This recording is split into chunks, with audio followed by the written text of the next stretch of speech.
ભગવાન વિષ્ણુજીને શ્રાપ આપ્યો છે. વિષ્ણુ, મારી સાથે કપટ કર્યું તમે પણ નારાયણના રૂપમાંથી નર રૂપે પ્રગટ થશો, નારી વિયોગમાં દુઃખી થશો. આ નારદના મનમાં એક વિચાર પ્રગટ થયો. જેમ આપણા મનમાં નિરંતર વિચારો ચાલ્યા કરે, વિચારો ચાલ્યા જ કરે, બધા અર્થહીન વિચાર હોય, નિરર્થક વિચાર હોય, પણ નારદના મનમાં એક સુંદર વિચાર પ્રગટ થયો. કેવો વિચાર?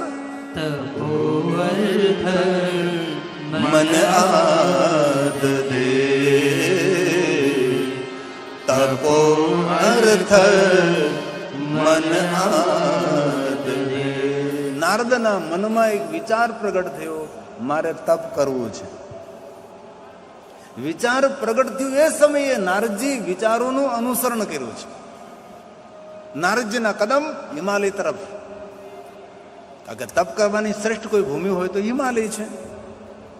તપસ્વી કો ભલો હિમાલય, કર્મકાંડ કો ભલો દક્ષિણ, જ્ઞાની કો ભલો પંજાબ. નારદજીએ નિર્ણય લીધો, ચાલો હિમાલય પહાડમાં જાઓ, હિમાલયમાં જઈને તપ કરો. આ નારદજી જે સમયે તપ કરવાનો વિચાર પ્રગટ થયો તે સમયે નારદજી હિમાલય પહાડ ગયા છે. સુંદર હિમાલય પહાડની સુંદર જલના ઝરણાઓ, ઘનઘોર જંગલ, પક્ષીઓનો કલરવ, જલના ઝરણાઓનું બોલવું મધુર લાગે છે, જંગલોનું મૌન પ્રિય લાગે છે. વાદળો સાથે વાતો કરતા હિમાલય પહાડના સુંદર સુંદર પહાડો, શીતળ વાયુ છે, એકદમ શાંત નિર્જન છે, કોઈ જન નથી, કોઈ માણસ નથી. નારદજી નદીના કિનારે કિનારે, સરિતાના કિનારે કિનારે, પહાડોની તલેટીમાં, હિમાલય પહાડોની કંદરામાં નારદજી ફરી રહ્યા છે. હું ક્યાં બેસીને તપ કરું? આમ દેખતા તો મન મોહિત થઈ જાય, શાંતિનો અહેસાસ થાય, શાંતિની અનુભૂતિ થાય. આવી સુંદર ગુફા છે, શોભાયુક્ત ગુફા છે. શોભાયુક્ત તો છે પણ સુવિધાયુક્ત છે. આવી દિવ્ય ગુફા નારદજીએ જોઈ છે. અને ગુફાની સામે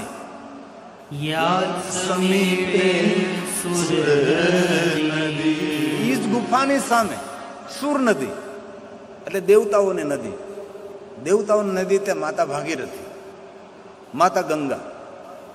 હિમાલય પહાડ, હિમાલય પહાડની સુંદરતા, ગુફાની સુવિધા અને શોભા, અને ગુફાની સામે જ માતા ગંગાજી વહી રહ્યા છે. અને હિમાલય પહાડની ગંગા ધીરે ધીરે ન ચાલે. હિમાલય પહાડની ગંગા કઈ રીતે ચાલે?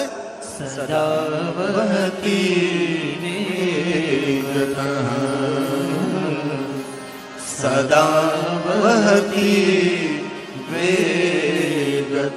હિમાલય પહાડની ગંગા ધીરે ધીરે ન ચાલે, હિમાલય પહાડની ગંગા વેગથી ચાલે છે. આમાંથી જેને જેને 4 ધામની યાત્રા કરી હોય એમને ખબર હોય, હિમાલય પહાડમાં કોઈ પણ તમે નદીને જુઓ એટલે નદી ધીરે ધીરે ન ચાલતી હોય, બધી નદીઓ વેગથી ચાલે. હિમાલય પહાડની ગંગોત્રી, યમનોત્રી, બદ્રી, કેદાર, જેમને જેમને યાત્રાઓ કરી છે એ સૌને ખબર છે કે હિમાલય પહાડમાં ગંગા નદી અતિ વેગથી ચાલે. અને ક્યારે હિમાલય પહાડ પર જવાનો અવસર મળે ને, અને જો યમનોત્રી તમે જાઓ ને તો યમનોત્રી 60 કિલોમીટર રહે. એ પહેલા એક લાખા મંડલ આવે છે, જ્યાં 5 પાંડવોએ પોતાના કરકમલો દ્વારા 1 લાખ શિવલિંગોની સ્થાપના કરી છે, જેને લાખા મંડલ કહેવાય છે. જ્યાં તમે જોવો ત્યાં શિવલિંગ શિવલિંગ શિવલિંગ શિવલિંગ શિવલિંગ દેખાય છે. અત્યારે જે ટેલિવિઝનમાં તમે જોવો છો એ લાખા મંડલ છે. પાંડવ કાલીન બધા જ શિવલિંગો છે. અને 5 પાંડવોએ અદ્ભુત શિવલિંગો 1 લાખ શિવલિંગો સ્થાપિત કર્યા છે. આગળ બેઠાને તો કોઈ ટીવી ટેલિવિઝન કોઈ જગ્યાએ નહીં દેખાય, પણ પાછળ જે બેઠા છે એમને એલઈડીમાં આ બધું દેખાઈ શકે છે. એક શિવલિંગ તો એવું છે, એ શિવલિંગમાં આપણી પ્રતિમા દેખાય, આપણે એકદમ એકદમ સુંદર દેખાય. એટલા અદ્ભુત અદ્ભુત શિવલિંગો ત્યાં છે, જેને લાખા મંડલ કહેવાય. અને લાખા મંડલની અંદર 5 પાંડવે ગુપ્તવાસ કર્યો હતો અને રોજ એક શિવલિંગની સ્થાપના કરતા હતા. તેથી 1 લાખ શિવલિંગોની સ્થાપના પાંડવોએ લાખા મંડલમાં કરી છે. હમણાં સુધી હજી પણ ઘણા બધા પરિવારો એવા છે કે પાંડવ પરિવારમાં જીવે છે, પાંડવ પરંપરામાં જીવે છે. પાંડવ પરંપરા એટલે 5 પતિ ને 1 પત્ની. હજી પણ ઘણા બધા એવા પરિવારો એ લાખા મંડલમાં છે કે 5 પતિ ને 1 પત્ની. પણ હવે છોકરાઓ ભણી ગણીને અપડેટ થયા એટલે રિવાજને જળગુણમાંથી નાબૂદ કર્યો. એટલે હવે જે નવા પરિવારો જે ઊભા થાય છે એમાં પરંપરા નથી. બાકીના જૂના જે પરિવારજનો છે એની અંદર હજી પણ આવી પરંપરા ચાલે છે, જેને પાંડવ પરંપરા કહેવામાં આવે છે. એવું આ લાખા મંડલ છે. તેથી હિમાલય પહાડ એક દિવ્ય છે. રામચરિત માનસમાં પણ આવું જ વર્ણન કર્યું. હિમગૃહ ગૃહ એક અતિ પાવની, બહસ સમીપ સુરસરી સુભાવની.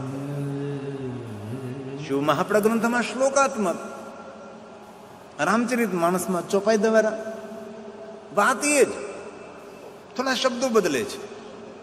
આ તુલસી બોલે છે હિમગીરી.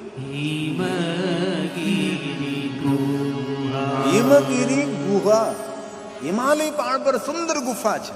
કેવી ગુફા છે? એક અતિ પાવની, બહ સમીપ સુરસરી સુહાવની,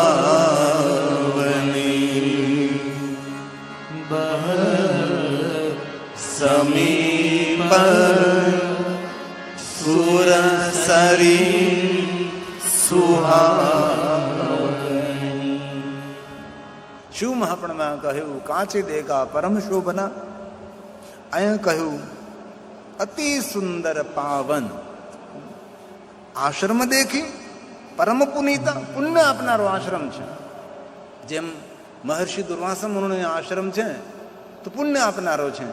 હવે જે નારદજીએ સ્થાનને જોયું છે એ સુંદર આશ્રમ જેવું લાગે છે કે કોઈ પહેલા આશ્રય લીધો હોય અને આશ્રય લીધા પછી આશ્રયને છોડી દીધો હોય, આવું સુંદર આશ્રય સ્થાન છે.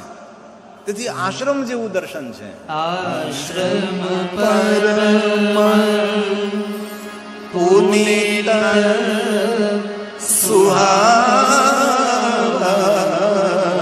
પુણ્ય આપનારો આશ્રમ છે, આનંદ આપનારો આશ્રમ છે. દેખી દેવર્ષિ. નારદજી કોણ છે? દેવર્ષિ છે.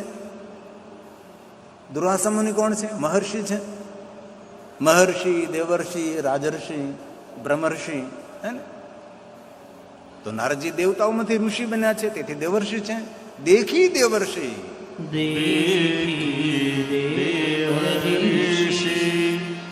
મન અતિ ભાવ, દેખી દેવર્ષિ મન અતિ ભાવ. નારદજીએ જોયું છે સુંદર દિવ્ય સ્થાન છે, સુંદર ગંગાજીનો જલ પ્રવાહ છે, સુંદર શાંતિની અનુભૂતિ થઈ રહી છે, દિવ્ય સુવિધાયુક્ત ગુફા છે. નારદજીને થયું આ ગંગાના કિનારે બેસી અને હું ધ્યાન કરું, ગંગાના કિનારે ગુફામાં બેસી હું ભગવાનનું ધ્યાન કરું. નારદજી સુંદર ભાગીરથીના તટ ઉપર ગુફા છે, તેમાં નારદજી તપસ્યા કરવાનો નિર્ણય લે છે. કોઈ એમ કહે ગંગા સ્નાન કરવાથી માણસનું મંગલ થાય, જરૂર થઈ શકે છે. પણ રામચરિત માનસ એમ કહે સુમિલિત સકલ સુમંગલ ખાન. ગંગાજીનું સ્મરણ કરવા માત્રથી માણસનું સર્વ રીતે મંગલ થાય. સુમંગલ આની. આપણે ગંગાજીને યાદ કરીએ તો ભાગીરથી, સુરસરી, દેવ નદી, ગંગાને યાદ કરવા માત્રથી માણસનું મંગલ નહીં, સર્વ મંગલ થાય છે. એવા ગંગાજી છે. અને આપણા સૌના ઘરમાં ગંગાજી હોય છે. આપણે જ્યારે મહાદેવની પૂજા કરીએ ત્યારે ગંગાજલ અચૂક મહાદેવની પૂજામાં હોય છે. ભગવાન શિવજીને ચંદન ચડાવે છે. ચંદન ગંગાજલ મિશ્રિત ચંદન ભગવાનને ચડાવીએ છીએ આપણે. અને શિવ મહાપડા ગ્રંથમાં બ્રહ્માજીએ નારદજીને એમ કહ્યું કે નારદજી, ભગવાન મહાદેવના બહુ જ મોટા મોટા અભિષેકો છે. દૂધનો અભિષેક છે, દહીંનો અભિષેક છે, મધનો અભિષેક છે, ઘીનો અભિષેક છે, પંચામૃતનો અભિષેક છે, ફલોના રસનો અભિષેક છે, અનેક દ્રવ્યોનો અભિષેક છે, જે બ્રહ્માજી નારદની સમક્ષ ધારા પૂજાનો મહિમા ગાયો છે. જે વસ્તુની ધાર કરવામાં આવે તેને ધારા પૂજા કહેવાય, અને જે વસ્તુની શિવલિંગ ઉપર ધાર કરીએ એને અભિષેક કહેવાય. તો અભિષેકની અંદર અનેક પ્રકારે અભિષેક, અનેક પ્રકાર અભિષેક છે. તો બ્રહ્માજીએ નારદને એમ કહ્યું, નારદ, દૂધની ધારા ન થઈ શકે, ઘીની ધારા ન થઈ શકે, મધની ધારા ન થઈ શકે, ફલોના રસની ધારા ન થઈ શકે, પંચામૃતની ધારા ન થઈ શકે, પણ બધા જ અભિષેકોનું ફળ મેળવવું હોય તો શિવજીને ગંગાજલની ધારા કરવી. મહાદેવને ગંગાજલ ચડાવો એટલે બધા જ અભિષેકોનું ફળ મળી જાય છે. ગંગાજલ મહાદેવને ચડા. હમણાં અમે આ 27 તારીખે કથા પૂર્ણ કરી વલારડીમાં. એ કથાની પૂરી થીમ ગંગાજી ઉપર હતી. એ લોકો હરિદ્વાર ગયા, 108 લોટી ગંગાજીનું સ્મરણ કરતા કરતા ભર્યું, ગંગા કિનારે યજ્ઞ કર્યો, અને પછી ગંગાજળનો મોટો કુંભ લઈ 12 જ્યોતિર્લિંગોમાં ગયા, ગંગાજળનો કુંભ લઈ આખા ગુજરાતમાં ગામડે ગામડે ફર્યા, અને પછી કથાની અંદર એ ગંગાજળનો મોટો કુંભ સ્થાપિત કર્યો. રોજ સાંજે ગંગાજળની આરતી કરે, પછી રોજ જે મહેમાન આવે તેને ગંગાજળની લોટીથી સન્માન કરે. આખી થીમ ગંગાજળ ઉપર હતી, કારણ કે ભગવાન મહાદેવની પૂજામાં ગંગાજલ એ પ્રાધાન્ય છે. તેથી બ્રહ્માજીએ નારદજીને કહ્યું કે નારદજી, ભગવાન શિવને ગંગાજલ ચડાવો એટલે બધા અભિષેકોનું ફળ મળે છે. આ બ્રહ્મા બોલ્યા છે, ગંગાજલ શિવ મુક્તિ ભુક્તિ જે કોઈ ભગવાન શિવજીને ગંગાજલ ચડાવે છે તેને મુક્તિ અને ભક્તિ બધું જ પ્રાપ્ત થાય છે. આ સ્વયં બ્રહ્માજી નારદજીને કહે છે. તેથી જ્યારે પણ મહાદેવની પૂજા કરો ત્યારે મહાદેવની પૂજામાં ગંગાજલ રાખવું. અને કોઈ પણ દ્રવ્ય મહાદેવને ચડાવવા માટે આપણી પાસે ન હોય, પણ ગંગાજલમાં બધા દ્રવ્યો સમાયેલા છે, તેથી શિવજીને ગંગાજલ ચડાવવું, આવું બ્રહ્માજીએ કહ્યું છે. ગંગાજલ સેવન મુક્તિ ભુક્તિ ફલપ્રદમ ઈતા સર્વાશ્રયા પ્રોક્તા મૃત્યુંજય સમૂહા મૃત્યુંજય સમૂહા. જ્યારે ભગવાન શિવજીને ગંગાજલ ચડાવો છો ત્યારે મૃત્યુંજય મંત્રનો જાપ કરવો. આપણે સૌને આવડતો હોય છે, આપણે બાળકોને પણ કંઠસ્થ હોય. આપણે સૌ સાથે બોલીએ એકવાર. આ પુણ્યની વૃદ્ધિ કરનારી ભૂમિ છે, પુણ્ય આપનારી ધરા તો છે જ. મહર્ષિ દુર્વાસા મુનિ તપસ્થલી છે, પિતૃઓની ઉદ્ધાર કરનારી ભૂમિ છે, અને ભગવાન દ્વારકાધીશના ચરણોથી વિભૂષિત થયેલી આ ધરા છે. તો આશા રાખું છું આપ સૌને કંઠસ્થ છે. આપણે સૌ સાથે બોલીએ, અને એક સાથે એટલી મોટી સંખ્યામાં આપણે બોલીએ તો એક સાથે કેટલા મંત્ર જાપ થઈ શકે. અને આપણો તો ઉદ્દેશ એ છે કે કથાના માધ્યમથી લાખો લાખો કરોડો કરોડો જન સુધી આ સંદેશ પહોંચે. અને એક જ પ્રયાસ રહેશે હવે પછી આપણા કે જે કોઈ દ્વારકા પધારે છે એ પિંડારક તીર્થ પધારે. બસ એ જ આપણો ઉદ્દેશ છે. જેટલા દ્વારકા પધારે એટલા બધા જ પિંડારક તીર્થમાં આવે, આ તીર્થમાં આવે અને તેના પિતૃઓનો ઉદ્ધાર થાય. જે કોઈ દ્વારકાધીશનું દર્શન કરવા આવે, અહીંયા આવે તો તેના પિતૃઓનું કલ્યાણ થાય, તેના પિતૃઓનો ઉદ્ધાર થાય. અને દૂર નથી, બહુ નજદીક છે. અને હવે તો કેટલી રોડની સુવિધા થશે, અને કથાના માધ્યમથી જાગૃતિ આવશે. રાજકીય મહાનુભાવો કથામાં પધારશે, એમને પણ આપણે કાનમાં કહેશું કાંઈ સુંદર રોડ બનાવી દો, સુંદર વ્યવસ્થા ઊભી કરી દો, જેથી કરીને જેટલા જેટલા દ્વારકા અને બેટ દ્વારકા નાગેશ્વરનું દર્શન કરે એટલું પિંડરાક તીર્થની અંદર આવી અને સૌ પોતાનું કલ્યાણ કરે, એવો આપણે સૌ પ્રયાસ કરીશું. આટલી મોટી સંખ્યામાં એકવાર આપણે મંત્ર બોલીએ, કેટલા મંત્ર જાપ એક સાથે થાય તો ભાવથી અને આદરથી. મૃત્યુંજય મહાદેવ ત્રાહિ માં શરણાગતમ જન્મ મૃત્યુ જરા વ્યાધિ પીડિતં કર્મ બંધને. આપ પણ સાથે બોલો. આટલી મોટી સંખ્યા છે, થોડો થોડો અવાજ બધા કાઢીએ તો કેટલો ગગનભેદી અવાજ આવે. તેથી બહુ હૃદયથી એક પ્રાર્થના, સાધુ તરીકે પ્રાર્થના કે થોડોક અવાજ કાઢો, તમારો અવાજ અહીં સુધી સંભળાય તે રીતે. આ એ ભાવ છે, આદર છે. આપણા પૂર્વજોને યાદ કરી, આપણા પિતૃઓને યાદ કરી, આપણા પરિવારજનોને યાદ કરી, આપણા સ્વજનોને યાદ કરી, નાભીથી બોલીએ, અંતરનાદ બોલીએ, આપણે સાથે બોલીએ.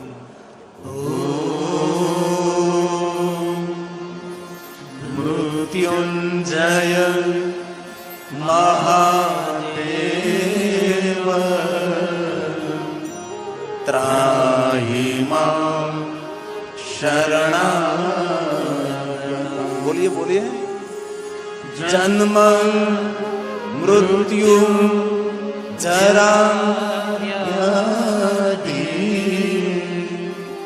પીડિતં કર્મ બંધને. બે વાર બોલ્યા, ત્રીજી વાર બોલી એટલે પૂર્ણતાને પ્રાપ્ત થાય. આપણે 3 વાર એટલે પૂર્ણતા કહી. તો મારા બહેનો પણ બોલશે, મારા વહાલા ભાઈઓ પણ બોલશે, અને થોડો અવાજનો થોડો ક્રેસ વધારી, થોડોક અવાજ ઊંચો કરી, જેથી કરીને થોડું સંભળાય. શાબાશ. મૃત્યુંજય મહાદેવ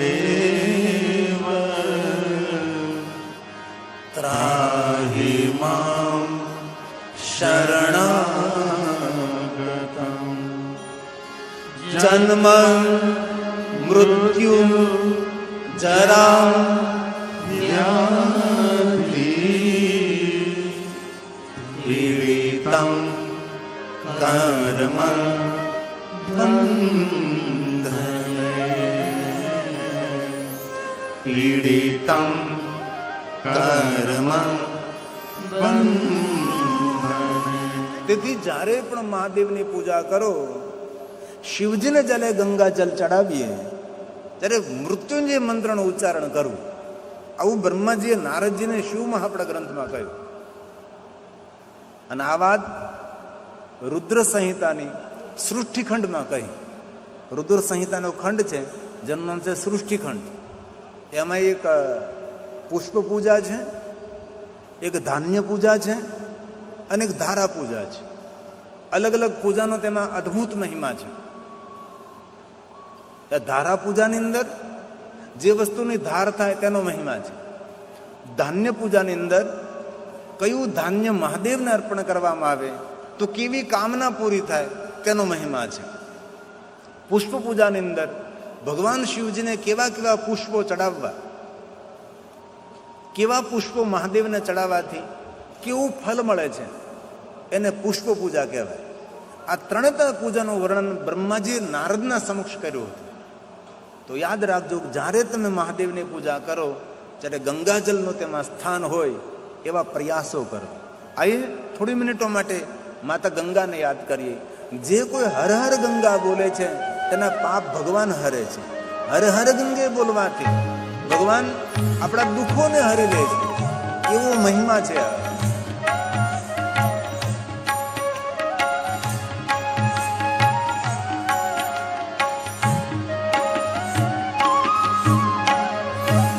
हर हर गंगे जय जय गंगे बोलिए हर हर गंगे जय जय गंगे नमामि गंगे जय जय गंगे नमामि गंगे जय जय गंगे बोलिए साथ में हर हर गंगे जय जय गंगे हर हर गंगे जय जय गंगे नमामि गंगे जय जय गंगे नमामि गंगे जय जय गंगे हे मां भागीरथी हे सुरसरी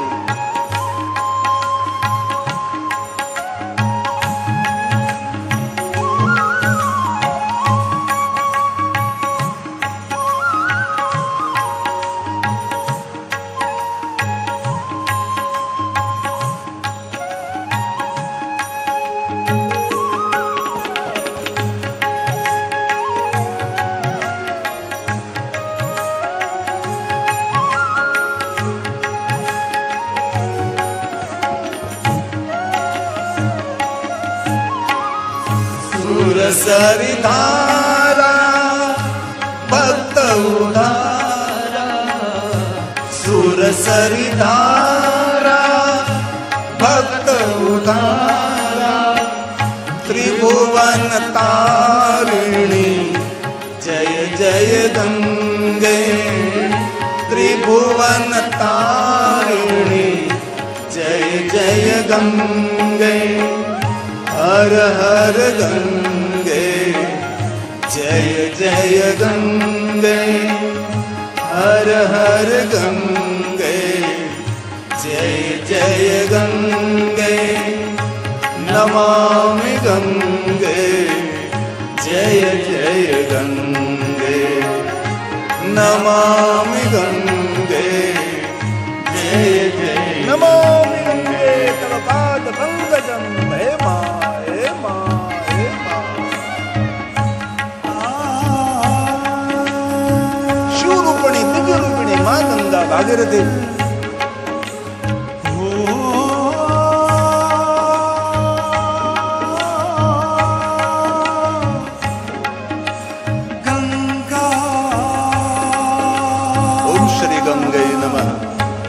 श्री मंदाकिनी नमः ओम श्री पूर्णदायिने नमः ओम शिवदायिने नमः ओम जगद्धात्रेय नमः शिव मस्तक धारिणी नमः ओम भागीरथ्ये नमः ओम सप्तधाराय नमः ओम अनंताय नमः ओम भवप्रिये नमः ओम करुणामये नमः ओम जगत पाविने नमः जय गंगे नमः हे मां भागीरथी देवी सुरेश्वरी भगवती हे मां गंगा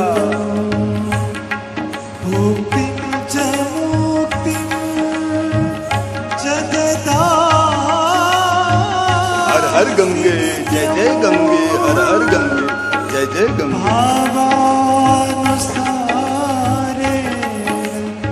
सदा हर हर गंगे हर हर गंगे हर हर गंगे हे मां भागीरथी हे मां गंगे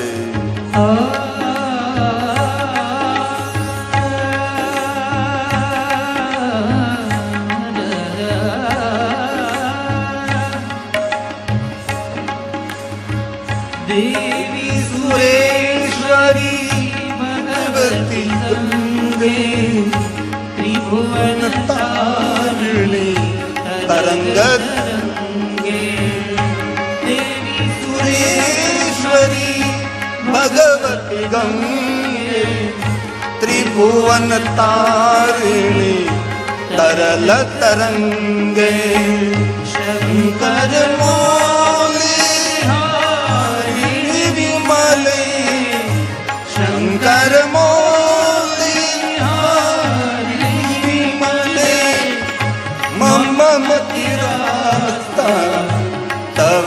પદ કમલે મમ મતિરાસ્તા તવ પદ કમલે હર હર ગંગે જય જય ગંગે હર હર ગંગે જય જય ગંગે નમામિ ગંગે જય જય ગંગે નમામિ ગંગે જય જય.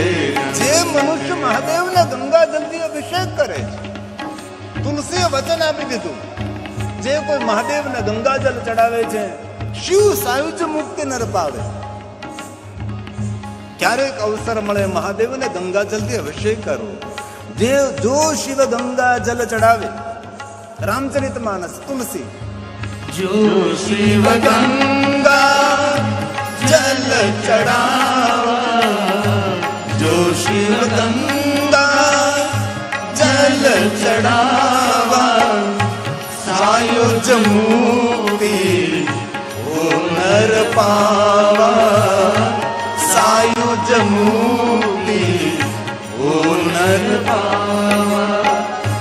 હર હર ગંગે જય જય ગંગે હર હર ગંગે જય જય.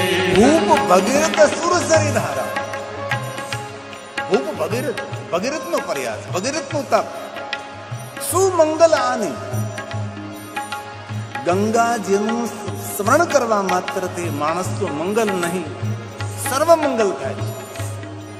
શિવ મહાપડ ગ્રંથમાં ભગવાન મહાદેવજીએ સ્વયં ગંગાને વચન આપ્યું છે, એ ગંગા,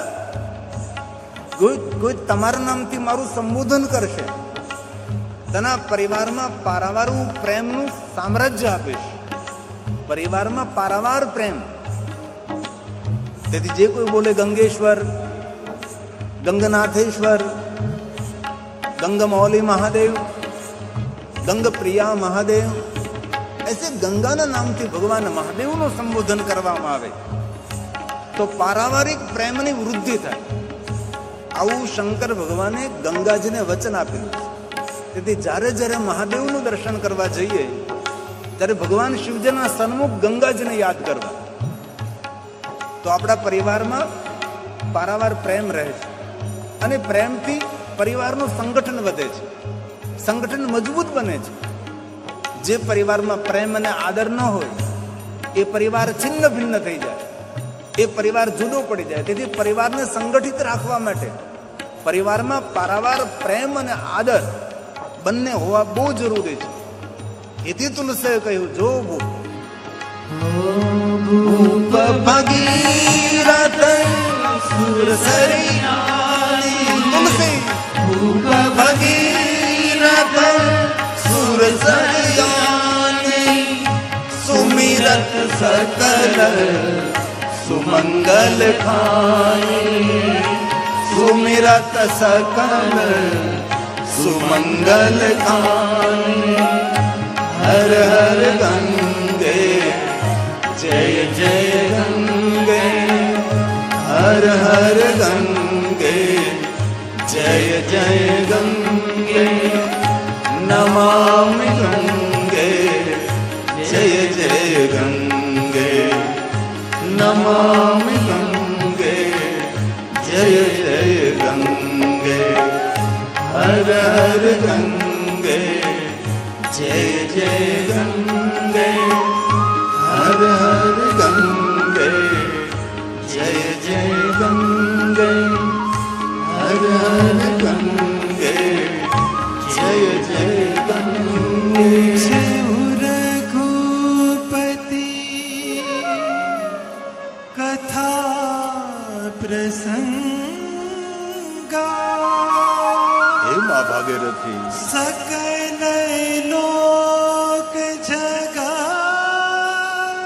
पावनी गंगा, નમામિ ગંગે તવ પાદ પંકજમ सकल સુરેશ્વરી लोक વંદિત દિવ્ય રૂપ.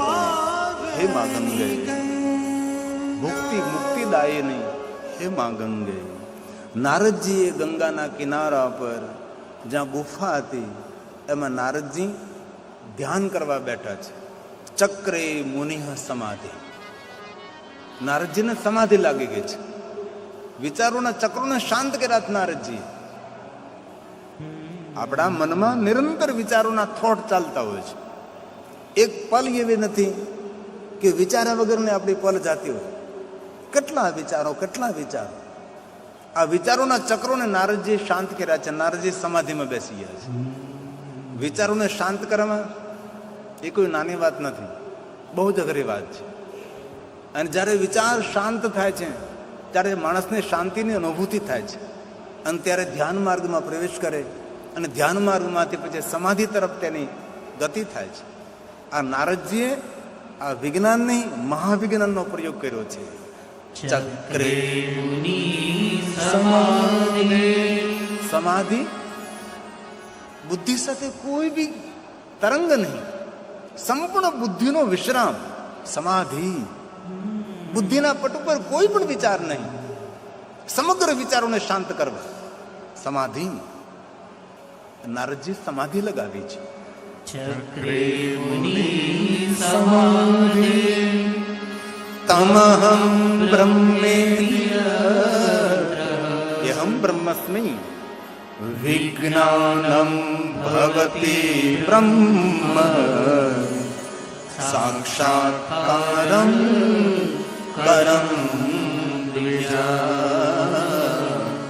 સાક્ષાત્કારમ કરમ. નારદજીએ સાક્ષાત્કાર કર્યો છે. નારદજીનું તપ જોઈને દેવતાઓ, ઋષિ મુનિઓ જય જયકાર કરવા લાગ્યા. આ જય જયકાર ઇન્દ્રને સંભળાણો. એટલે ઇન્દ્રએ પોતાના મિત્ર કામદેવને કહ્યું કે નારદજીનો જય જયકાર થાય છે તો નારદના તપમાં વિક્ષેપ કરો.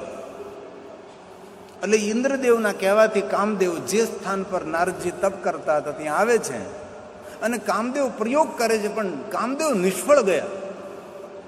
જ્યારે કામદેવને યાદ આવ્યું કે આનું કારણ કયું, હવે કામદેવની સ્મૃતિમાં આવે છે કે આ જગ્યા પર બેસીને શિવજીએ તપ કર્યું હતું. આ શિવજીની તપસ્થલી છે અને ભગવાન મહાદેવના તપનો પ્રભાવ છે. શિવજીને મેં સામાન્ય દેવ તરીકે જોઈ, ભગવાન શિવ પર મેં પ્રયોગો કર્યા હતા. ભગવાને ત્રીજો નેત્ર ખોલીને મને બાળીને ભસ્મ કર્યો હતો અને ભગવાન સ્વયં આ સ્થળને વચન આપ્યું હતું કે આ ભૂમિ પર બેસીને કોઈ તપ કરશે એના પર કામનો પ્રભાવ નહીં પડે. તેથી નારદજી જે જગ્યાએ બેઠા છે એ જગ્યા પર મહાદેવે બેસીને તપ કર્યું છે, એટલે મારો કોઈ પ્રભાવ નહીં ચાલે. કારણ કે સ્થાનનો મહિમા છે. સ્થાન તપથી વિભૂષિત થયેલું હોય છે. આપણા બધા મહાત્માઓ ગિરનાર શા માટે રહે છે? મહાભારતમાં કહ્યું છે તત્કાલ સિદ્ધિ આપનારું કોઈ દિવ્ય જો સ્થાન હોય તો ગિરનાર છે. તત્કાલ સિદ્ધિ આપનારું કોઈ સ્થાન હોય તો હિમાલય પહાડ છે, કામદગીરી વન છે. આ બધા જ સ્થાનોનો વિશેષ મહિમા છે.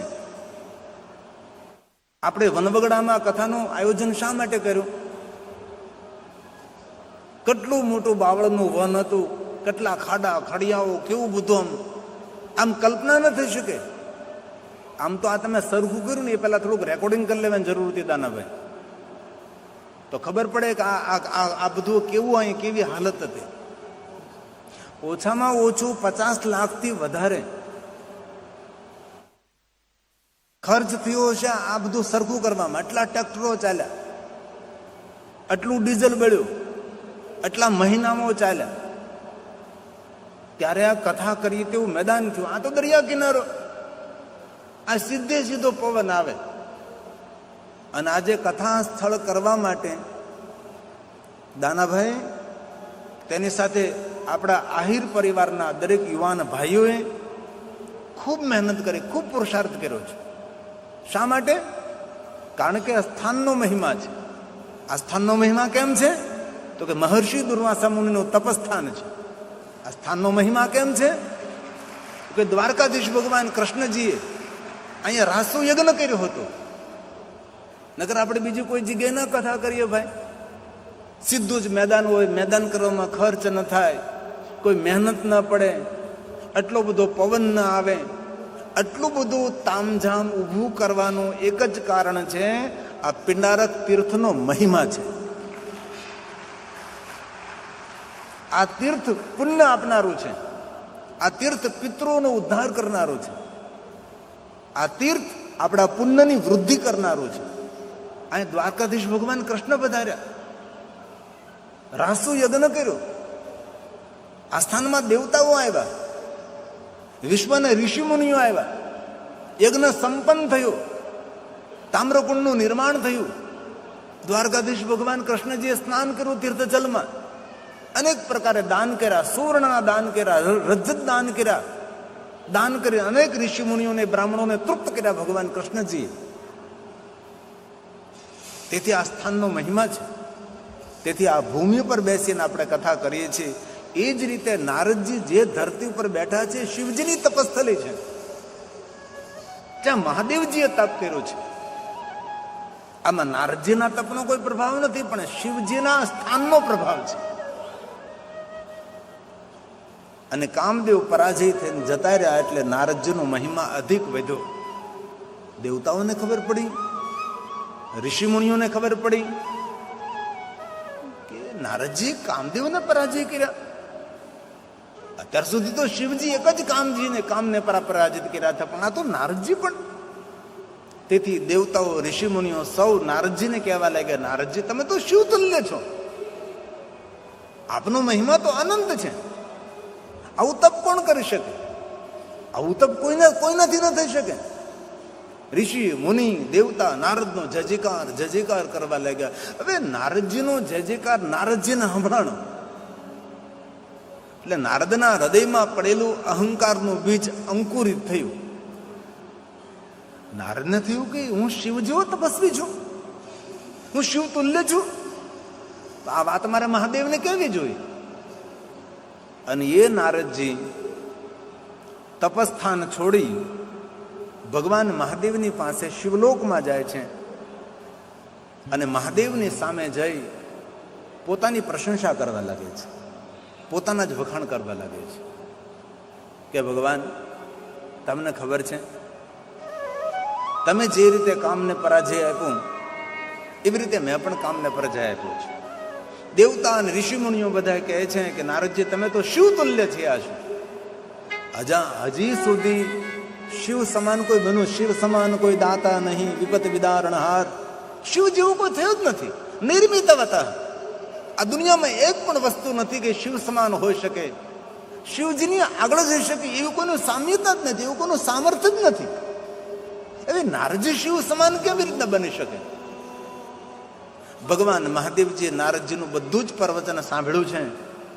હવે શંકર ભગવાન બોલે છે, હે તાત, હે નારદ, હે પ્રાજ્ઞ, હે નારદજી તમે મહાન જ્ઞાની છો, તમે તપસ્વી છો, તમે આત્મજ્ઞાની છો. આ શ્લોક મહાદેવ બોલ્યા છે, નારદજીને કહે છે, હે તાત. તાત એટલે પિતા તુલ્ય, સદગુરુ તુલ્ય, પ્રાતકાલ યાદ કરવા જેવું વ્યક્તિત્વ, જેમને યાદ કરવાથી સર્વ મંગલ થાય, આવું દિવ્ય સ્થાન જેનું હોય એને તાત શબ્દથી સંબોધિત કરે. તાત એટલે પિતા તુલ્ય. હવે શંકર ભગવાન સ્વયં બોલે છે,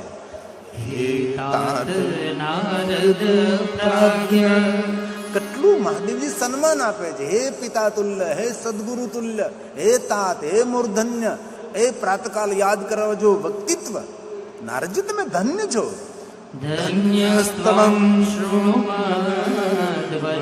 નારદજી તમે મહાન છો, નારદજી તમે ધન્ય છો. પરંતુ શૃણુ મદ વચઃ, તમે મારી વાત સાંભળો. નારદ કોઈ દી પોતાના વખાણ ન કરવા. નારદજી આ ભગવાન મહાદેવ બોલ્યા છે,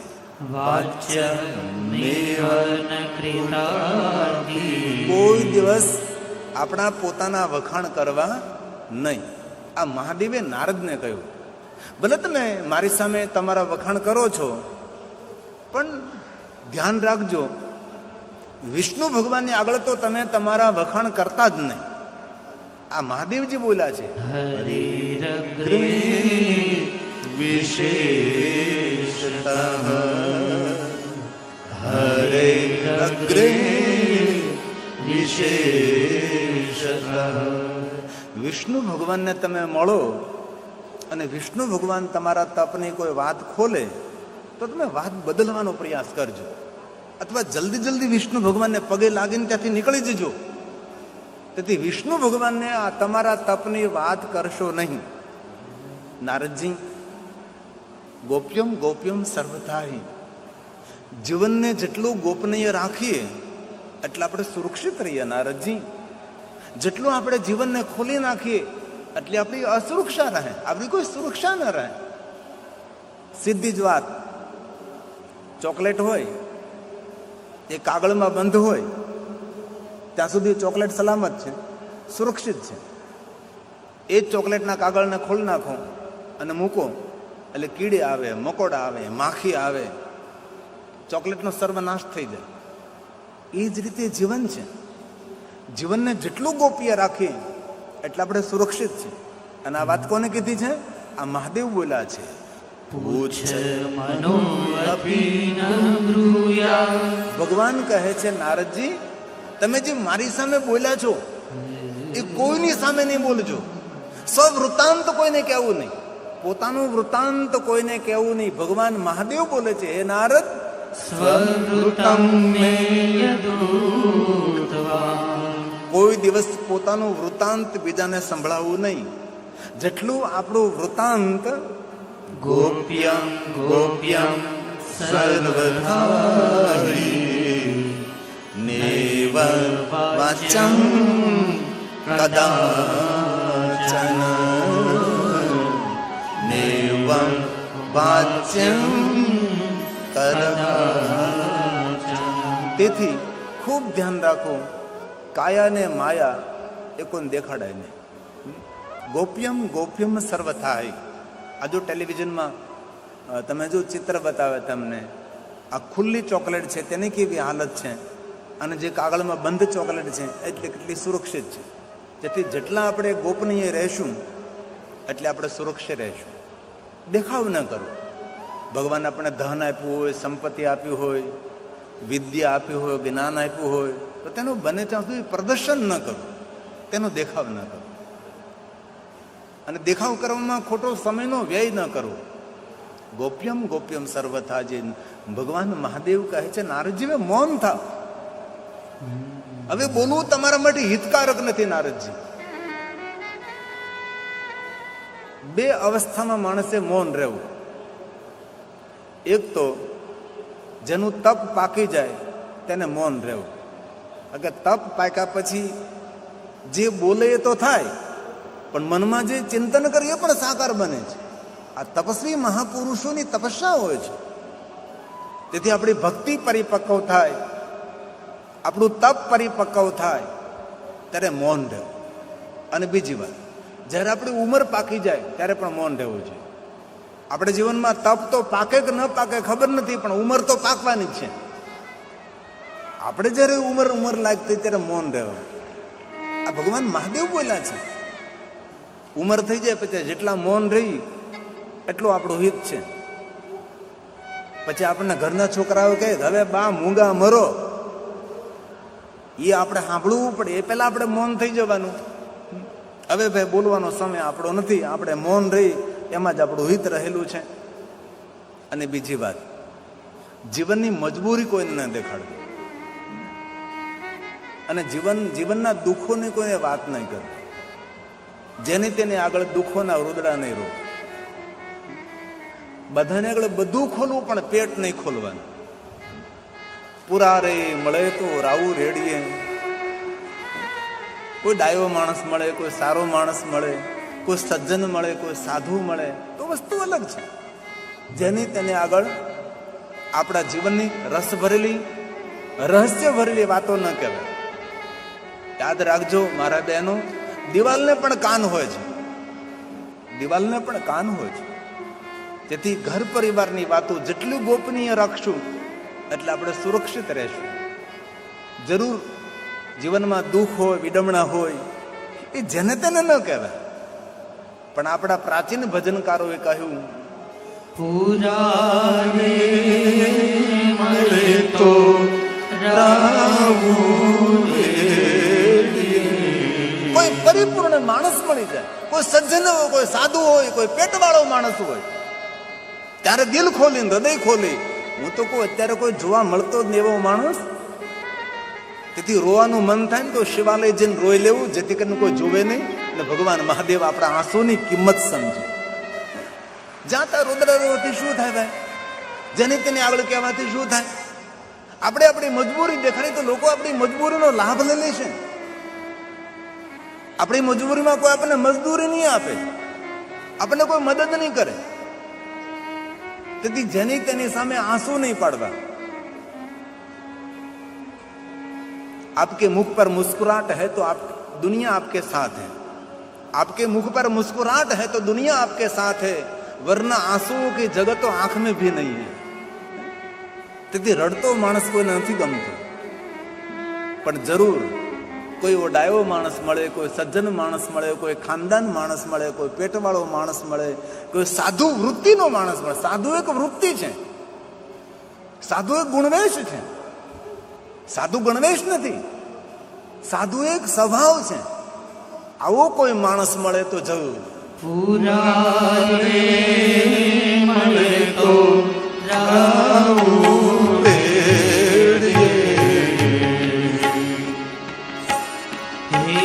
પુરારે મળે તો રાવું ન કરીએ અધૂરિયા પુરારે મળે તો રાવું સંતો ભાઈ પુરારે મળે તો રાવું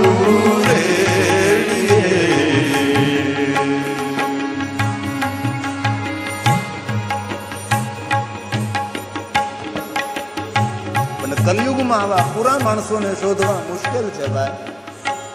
જોવામાં મોટા પેટ વાળા છે, પણ ખરેખર પેટ નથી તેની પાસે.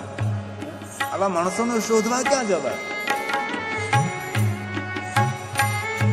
હવે તો આવા ભજનો સંભળાતા નથી, કથામાં સંભળાય છે.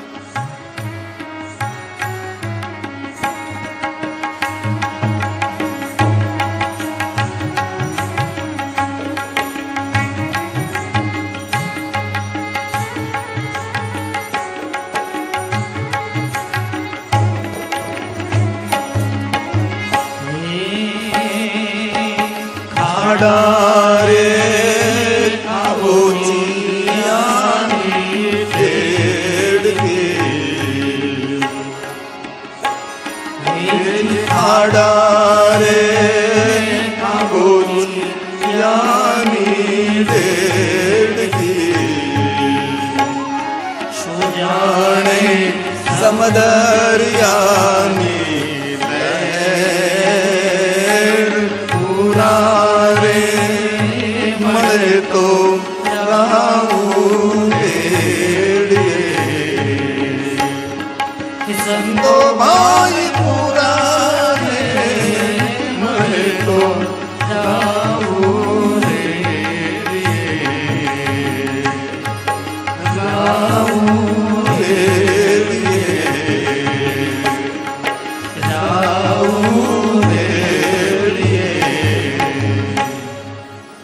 ભગવાન મહાદેવજીએ નારદજીને સમજાવીને કહ્યું કે હવે પછી કોઈની સામે આ તમારા ગુણગાન નહીં કરતા, પોતાનું વૃત્તાંત નહીં કહેતા, હવે મૌન રહેજો, મૌન રહેજો, મૌન રહેજો.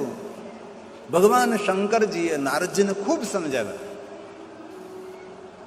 અને વિષ્ણુને આગળ તો ભૂલથી પણ તમે કહેશો નહીં, મૌન જ રહેજો. વિષ્ણુ પણ જો આ તમારા તપની વાત ખોલે તો પણ તમારે વાત બદલવાનો પ્રયાસ કરવાનો છે.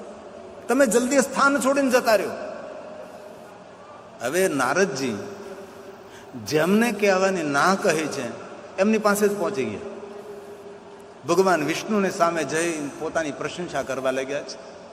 મેં તપ કર્યું છે, દેવતાઓ ઋષિઓ મારો જયજીકાર કરે છે, એવું કહે છે સૌ કે તમે શિવ તુલ્ય છો, શિવ સમાન છો. નારદજી ખૂબ પોતાના વખાણ કર્યા છે. પછી ભગવાન વિષ્ણુજી સમજીએ કે નારદજીના હૃદયમાં અહંકારનું બીજ અંકુરિત થયું છે. તે વિષ્ણુ ભગવાને નારદના અહંકારનું ખંડન ન કર્યું અને વિષ્ણુ ભગવાને નારદજીને ખૂબ વખાણ કર્યા છે. અભિમાની માણસને પોતાના વખાણ બહુ જ વાલા લાગે છે. આ ભગવાન વિષ્ણુજી નારદજીને કહે છે, નારદજી તીર્થોમ તો તમા ગમાત. આપ જેવા તપસ્વી સંતોનું દર્શન કરવાથી તીર્થજન્ય ફળની પ્રાપ્તિ થાય છે. તમારે તીર્થોમાં જવું જ નથી પડતું. આપ જેવા સંતો જ્યાં જ્યાં વિચરણ કરે ત્યાં ત્યાં બધા તીર્થો તમારી પાછળ પાછળ ફરે છે. આવા તપસ્વી તમે નારદજી છો. આજ હું ધન્ય છું કે આપના મને દર્શન થયા. ભગવાન સ્વયં હરિ ભગવાન વિષ્ણુ બોલે છે, ભગવાન મહાદેવ પાસે ગયા ત્યારે મહાદેવજીએ પણ કહ્યું, હે તાત હે નારદ. અહીંયા ભગવાન વિષ્ણુ પાસે નારદજી આવ્યા છે તો વિષ્ણુ ભગવાન પર નારદજીને કેટલું સન્માન આપ્યું છે. હે કૃત આગમયન્તે તાત કિમર્થ મ્યચાગત ધન્યસ્તવમ મુનિશાર્દુલ. ધન્ય છો નારદજી, આપ ધન્ય છો. મુનિ શાર્દુલ. શાર્દુલ એટલે વાઘ, શાર્દુલ એટલે સિંહ. તમે સિંહ જેવા છો, તમે સામર્થ્યવાન ઋષિ છો. ધન્યસ્તમ મુનિ શાર્દુલ. તમારા જેવા તપસ્વી કોણ હોઈ શકે નારદજી? આપ જેવા મન એકાગ્ર કરનારા કોણ હોઈ શકે? આપ જેવા સંતોનું દર્શન કરવાથી તીર્થો હમ તુ તવાગમા, તીર્થો હમ તુ તવાગમા. તમારા જેવા સંતોનું દર્શન કરવાથી તીર્થમાં જવાનું ફળ મળે છે. હવે સૂત પુરાણજી પ્રયાગ તીર્થમાં કહે છે કે સાંભળો મહાત્માઓ, વિષ્ણુ વાક્યમ મિતિ શ્રુત્વા. વિષ્ણુ ભગવાનના મધુર મધુર વાક્યો સાંભળતા નારદો ગર્વિતો મુનિ. એક તો નારદના હૃદયમાં અહંકારનું બીજ અંકુરિત થયું હતું, એમાંય ભગવાન વિષ્ણુજીએ નારદજીના વખાણ કર્યા એટલે નારદના અભિમાનમાં વધારો થયો. અને આપણા સૌનો મોટો શત્રુ હોય તેનું નામ છે અભિમાન. અહીંયા ભગવાન બોલે છે, વ્યાસ ભગવાન લખે છે, સૂત પુરાણજી પ્રયાગ તીર્થમાં કહે છે, હે મહાત્માઓ, વિષ્ણુ ભગવાનના મધુર મધુર વાક્યો સાંભળતા નારદ વધારે અભિમાની બન્યા. વિષ્ણુ વાક્યમ મિતિ શ્રુત્વા નારદો ગર્વિતો મુને સ્વવૃતમ સર્વમાચષ્ટં સમદં મદ મોહિતં સમદં મદ મોહિતં. નારદજી અભિમાનથી મોહિત થયા છે. હવે તમે સાંભળો, નારદજીનું અભિમાન જોઈને ભગવાન સ્વયં વિષ્ણુ ભગવાન મહાદેવની સ્તુતિ કરવા લાગ્યા. શા માટે? વિષ્ણુ ભગવાન એમ કહે છે કે મહાદેવજી, તમારી માયા દુનિયામાં કોઈને છોડતી નથી. મહાદેવની માયાનું નામ છે શાંભવી માયા. ભગવાન નારદજી જેવા તપસ્વી, નારદ જેવા પરમ જ્ઞાની, આ નારદ દેવર્ષિ છે અને આપની માયાથી પ્રભાવિત થયા છે. વિષ્ણુ ભગવાન કહે છે, મહાદેવ, આપની માયાથી મારી રક્ષા કરજો. નારદજીનું અભિમાન જોઈને વિષ્ણુ ભગવાન સ્વયં મહાદેવની સ્તુતિ કરે છે. શું બોલે છે? દેવ દેવ મહાદેવ. બીજાની ભૂલ જોઈને આપણી ભૂલને સુધારી લેવી એ બુદ્ધિમત્તા કહેવાય. અને ક્યારે આપણાથી ભૂલ થઈ જાય એ ભૂલને સ્વીકારી લેવી તેને સજ્જનતા કહેવાય. અને કોઈ માણસ એમ કહે કે મારા જીવનમાં મેં ભૂલ કરી જ નથી, તો સમજી લેવું તેને કઈ કામે પણ કર્યું નથી. જે કામ કરે એની ભૂલ થાય જ, થાય તો થાય ભાઈ.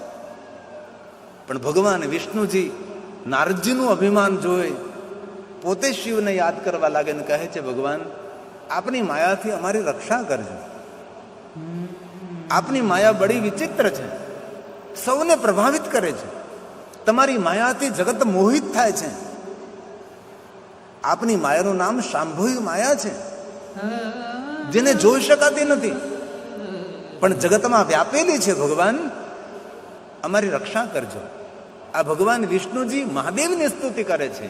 દેવ દેવ મહાદેવ પ્રસિદ્ધ પરમેશ્વર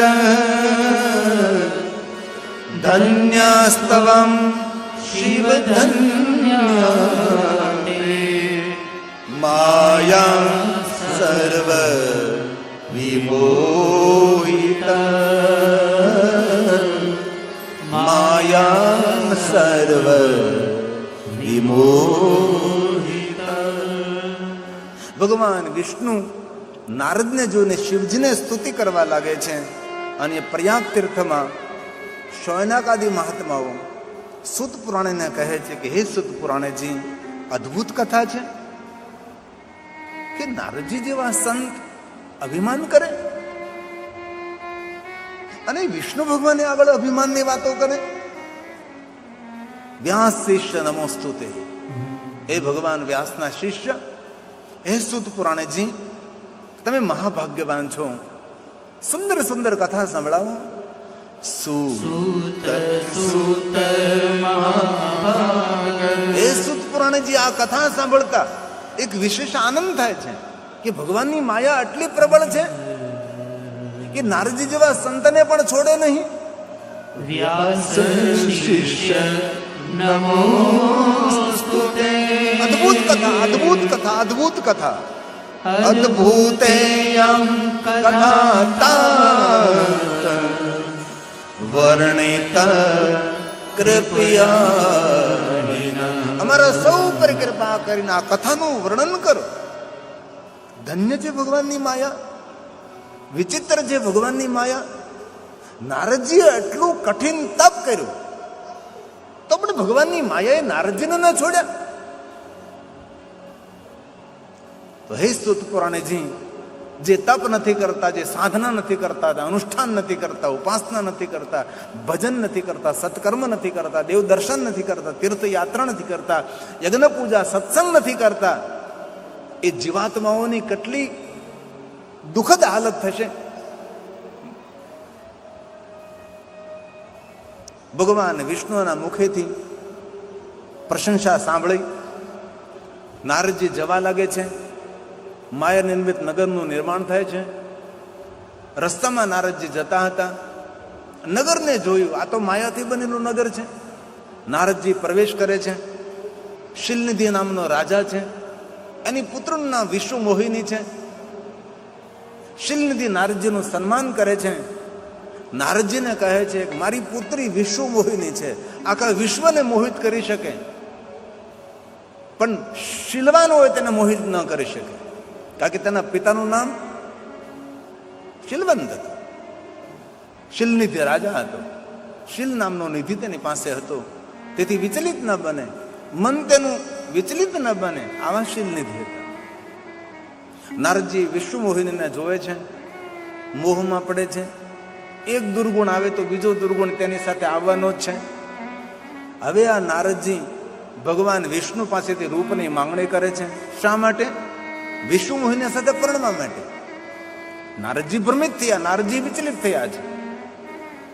વિષ્ણુ ભગવાન નારદને રૂપ આપે છે, પણ સ્વરૂપ નથી આપતા. સ્વરૂપ એક મૌલિકતા હોય, એક નિજતા હોય છે. રૂપ તો કોઈ પણ માણસનું લઈ શકે, પણ મૌલિકતા એ સૌની અલગ અલગ હોય છે. અને માયાની નગરમાં નારદજી વિષ્ણુ ભગવાનનું રૂપ લઈ વિષ્ણુ મોહીને પરણવા માટે જાય છે. અને કથાથી આપણે સૌ પરિચય છીએ કે આ વિષ્ણુ મોહની સંયમરની અંદર આ વરમાળા ભગવાન વિષ્ણુને અર્પણ કરે છે. અને નારદજી નારાજ થાય છે કે આવું કેમ થયું? મેં વિષ્ણુ ભગવાન પાસેથી રૂપ માંગ્યું, હું વિષ્ણુ જેવો જ દેખાઉં છું, પણ વિષ્ણુ જેવા ગુણ નથી, આનું શું કરવું? હવે નારદજી આમ સૂનમૂન બેસી ગયા. એટલે એની બાજુમાં બેઠેલા મહાદેવના ગણો છે. હવે જો શંકર ભગવાનના ગણો નારદ સાથે કેવો વ્યવહાર કરે છે એ સુંદર સમજવા જેવું છે. આ મહાદેવના ગણો બોલે છે, નારદને કહે, હે નારદ મુનિ ત્વમ હિ. તાત નીકળી ગયું, તાત ગયું. આ નારદજી મહાદેવ પાસે ગયા તો મહાદેવ કે હે તાત, હે નારદ. વિષ્ણુ ભગવાન પાસે ગયા તો વિષ્ણુ ભગવાને કહ્યું હે તાત. આ મહાદેવના ગણો કહે છે હે નારદ, હે મુનિ ત્વમ. એ નારદજી, તમને શું થયું છે? આમ તમે જોવો તો ખરો, માણસ કેટલો નીચો પડી જાય.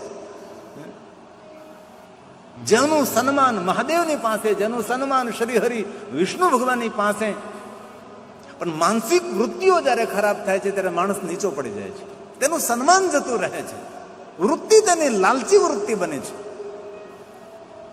મહાદેવના ગણોએ કહ્યું હે નારદ, અમે વધારે તો શું બોલીએ, શિવ ગણો બોલ્યા છે. હે નારદ મુનિ ત્વમ હિ વૃથા મદન મોહિતા. વૃથા મદ કરો છો, વૃથા તમે અભિમાન કરો છો.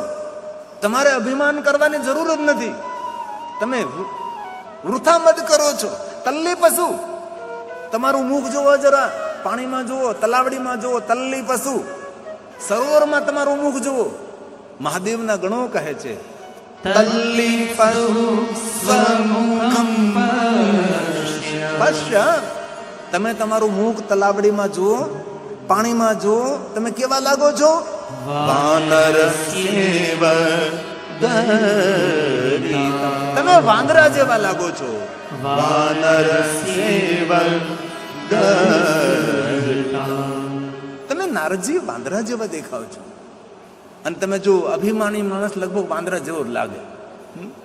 કોઈ પણ માણસ હોય, ગમે એટલો મોટો માણસ હોય, એ ગમે એટલો જબરો હોય, અભિમાની હોય એટલે વાંદરા જેવો લાગે. અહીં મહાદેવના ગણોએ નારદજીને બીજી કોઈ ઉપમા કેમ ન આપી? તમે બળદ જેવા લાગો છો, તમે આના જેવા લાગો, એવું ને કહ્યું. વાનરસે ગર્હિતમ. તમારો ચહેરો, તમારું મુખ વાંદરા જેવું લાગે છે.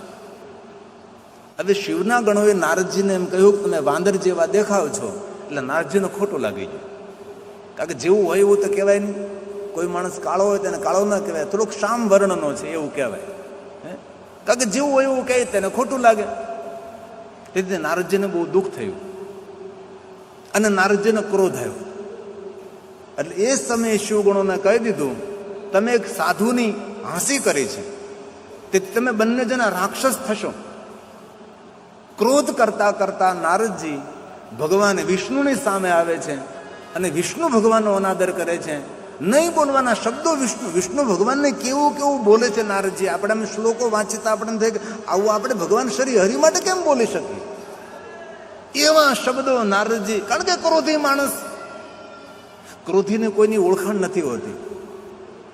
ક્રોધી એ ચાંડાલ છે. ક્રોધ માણસનો સર્વ વિનાશ કરે છે. ક્રોધ અજ્ઞાનથી ઉત્પન્ન થાય, અભિમાનથી ક્રોધ વધે. ક્રોધને કટુ વાક્યો સાથે ઘનિષ્ઠ સંબંધ છે. ક્રોધ આવે ત્યારે મુખ ખુલી જાય, કાન બંધ થઈ જાય, આંખ બંધ થઈ જાય. અત્યંત ક્રોધી માણસ આંખ હોય તો પણ તેને અંધ સમજવો. ક્રોધ વિવેકને જડમૂળમાંથી નાશ કરે છે. ક્રોધનું તોફાન વિવેકનો નાશ કરે છે.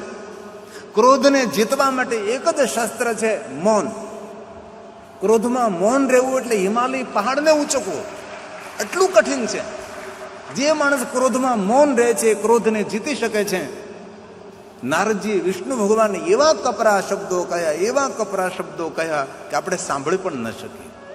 ભગવાન સ્વયં મહાદેવજીએ દેવતાઓને કહ્યું છે મોહી નરકા એવમ તસ્મા ક્રોધો અભિજાયતે. આ શ્લોક શંકર ભગવાન બોલ્યા છે. પહેલા મોહ થાય અને મોહ પૂર્ણ ન થાય એટલે ક્રોધ આવે. ક્રોધ આવે એટલે ભસતે તપ, આપણું તપ હોય એ તપમાંથી આપણે ભ્રષ્ટ થઈએ. આ ભગવાન શંકરજી બોલ્યા. શું બોલ્યા છે? કામના ઉત્પન્ન થાય એટલે મોહ જાગે. તસ્માत् ક્રોધો અભિજાયતે ક્રોધાત ભવતિ सम्मोहे मोहाच्च भ्रशन्ति मोहाच्च भ्रशन्ति. તેનું તપ ભ્રષ્ટ થઈ જાય. કામ ક્રોધો પરિતજ્યો. આ મહાદેવજી દેવતાઓને કહ્યું કે હે દેવતાઓ, કામનો ત્યાગ કરો, ક્રોધનો ત્યાગ કરો. મદ વાક્યમ નામ્યા કવચિત કવિ. હું જે બોલું છું એ સામાન્ય તમે અર્થમાં ન લેતા. ભગવાન શિવજી કહે છે હું જે બોલું છું એનો અર્થ સમજજો. શંકર ભગવાન પોતે બોલે છે કામ ક્રોધો પરિત્યાજ્ય કામ ક્રોધનો ત્યાગ કરો દેવતાઓ. ભવદ્ભિઃ સુરસત્તમૈ હે શ્રેષ્ઠ દેવતાઓ, હે શ્રેષ્ઠ દેવતાઓ, સર્વે મંતવ્યં મદ વાક્યમ નાન્યતા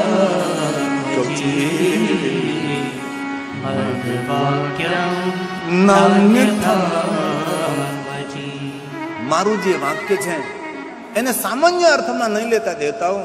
તેથી શાંત રહો દેવતાઓ. ક્રોધો એ યમરાજ છે. તૃષ્ણા વૈતરણી નદી છે. વિદ્યા તો કામધેનુ છે. સંતોષો નંદન વનમ સુભાષિત છે. ક્રોધ શું છે તો કે સાક્ષાત યમરાજ છે. ક્રોધો વૈવસ્વતો રાજા સાક્ષાત ક્રોધ એ યમરાજ છે. અને તૃષ્ણા તૃષ્ણા વૈતરણી નદી તૃષ્ણા વૈતરણી નદી છે. અને વિદ્યા વિદ્યા કામદાતે દૂધ દેવાવાળી જેવી ગાય માતા છે. એ વિદ્યા આપણા માટે સુખ આપનાર છે. અને સંતોષ સંતોષો નંદનમ વનમ